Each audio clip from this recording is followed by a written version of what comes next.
dehors. Vous savez qu'aujourd'hui, quand on me croise, même les Russes, ils me disent bonjour. Vous savez ça? Avant la guerre, j'avais même fait une vidéo de ça. C'est pas une blague, hein, ce que je vous dis. J'ai des témoins qui l'ont vu. Je viens pour rentrer dans l'ascenseur. Non, toi tu rentres pas, toi tu rentres pas. Je dis, ben, moi j'ai beaucoup d'humour, je dis, c'est pas grave. Je suis au régime, donc je vais monter les étages à pied. L'ascenseur se ferme. Ou pire encore, je rentre dans un ascenseur, je vous promets, hein, avant la guerre, les deux personnes qui étaient dedans me donnent le dos. Style, faut pas qu'on salisse nos yeux de voir un homme qui représente la Torah. Depuis que la guerre a commencé, Canes. Attends, moi j'ai un problème, je suis claustro, on est trop. Donc je leur dis non. Mais moi je me pose la question, Maëvdel, quelle différence y a-t-il entre cette haine démesurée qu'il y avait entre nous, à tel point que j'avais même dit à mon avis Rabbi Asher Salfati, à l'époque je sais pas si tu te rappelles, mais moi si j'avais pas la misère de vivre en Israël, je me serais barré.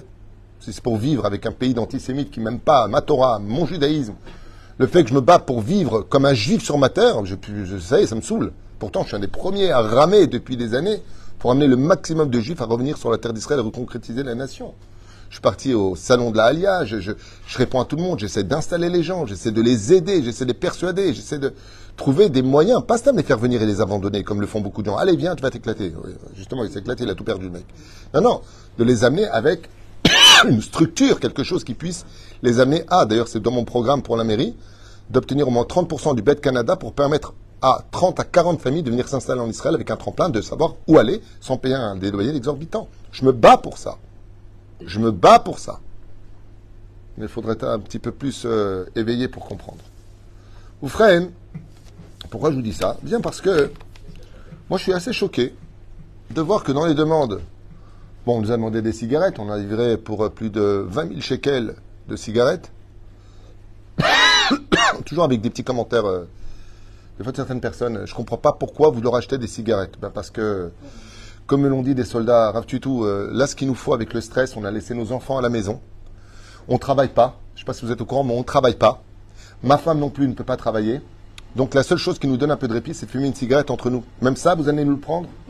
Donc c'est ce que j'ai répondu à la personne. Je me fais une vidéo d'un soldat qui prend les cigarettes qu'on leur a données, parce que l'armée ne nous fournit pas de cigarettes, bien sûr. Et il faut voir le mec comment il remercie. C'est pas ce qu'il y a de mieux d'offrir des cigarettes. Moi-même, j'ai arrêté de fumer et c'est interdit de fumer, si vous voulez le savoir. Mais bon, enfin bon, quand tu es depuis 12 jours sur un terrain en train d'attendre, de te mobiliser, tu vois pas ta famille. Cher Salpati, il n'a pas vu son fils une seule fois depuis. J'ai mon neveu qui est là-bas, on ne le voit pas. J'ai tous mes neveux d'ailleurs qui sont là-bas. On les voit pas. Hier, j'étais avec eux au téléphone, mais ma chambre, ils sont toujours là-bas. On les fait passer du nord au sud, du sud au nord. Ils passent leur temps à aller de droite à gauche, de gauche à droite. Même la cigarette, tu veux leur enlever. Alors on leur apporte. Mais qu'est-ce qu'on nous demande d'être filine?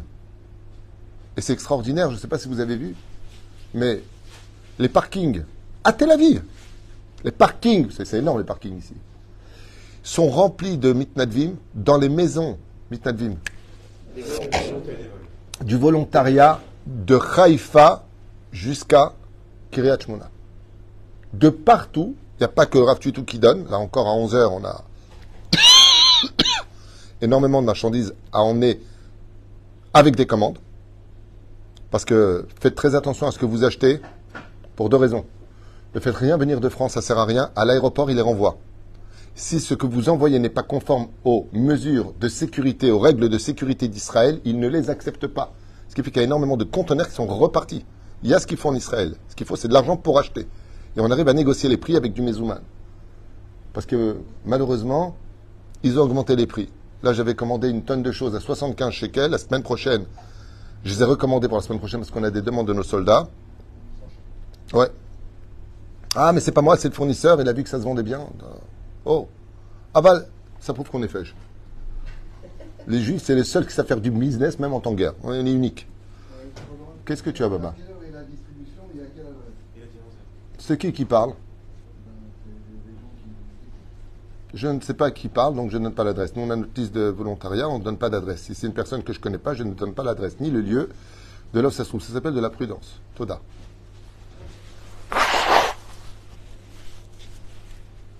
Oufren, pour ceux qui ont l'habitude de venir, c'est au même endroit, à la même heure. Comme ça, ce sera clair. Donc on a des tfilines qui sont demandés, le tikkun haklali qui est demandé, le sefer hamidot qu'on a livré, les tzitzit par milliers, on en a cherché dans tout le pays. Là ils sont en train de les fabriquer, comme des fourmis. Tous les soldats, même sans kippa, même ceux qui ne sont pas Shomer Shabbat, ils veulent des tzitzit et ils se mettent à danser. Makara, moi je pose une question. Écoutez bien la question que je vais vous poser. Est-ce qu'un homme, il peut faire teshuva en un jour?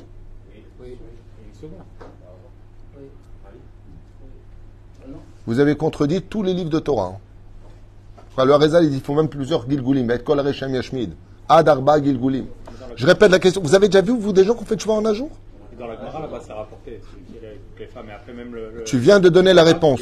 Ben Gourgia, tu viens de donner la réponse, il y en a eu un. Chazak ou Baruch. Tu viens de prouver.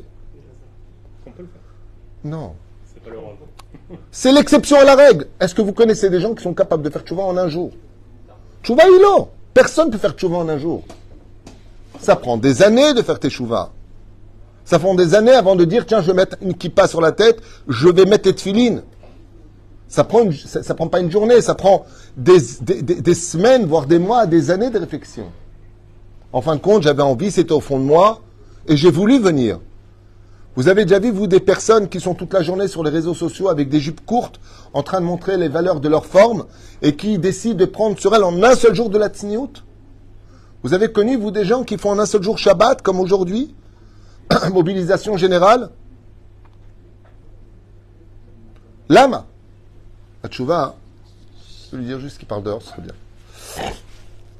La tchouva est nifla. C'est ce qu'explique le Rav Kook, le Maharal de Prague.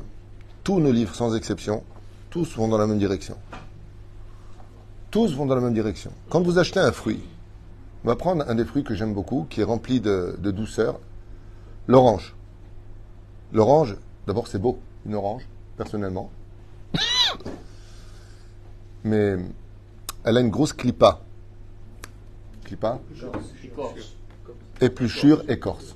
Vous avez déjà mangé de l'épluchure? Bon, vous n'en connaissez pas goûté. Allez manger ça. D'accord? Tunisien. Oui, mais dans le boulot, ça peut le faire. Bleed. Quand vous prenez une orange et que vous mangez l'épluchure de l'orange, elle est amère. Quelle bracha je fais dessus? Aucune. Pourquoi?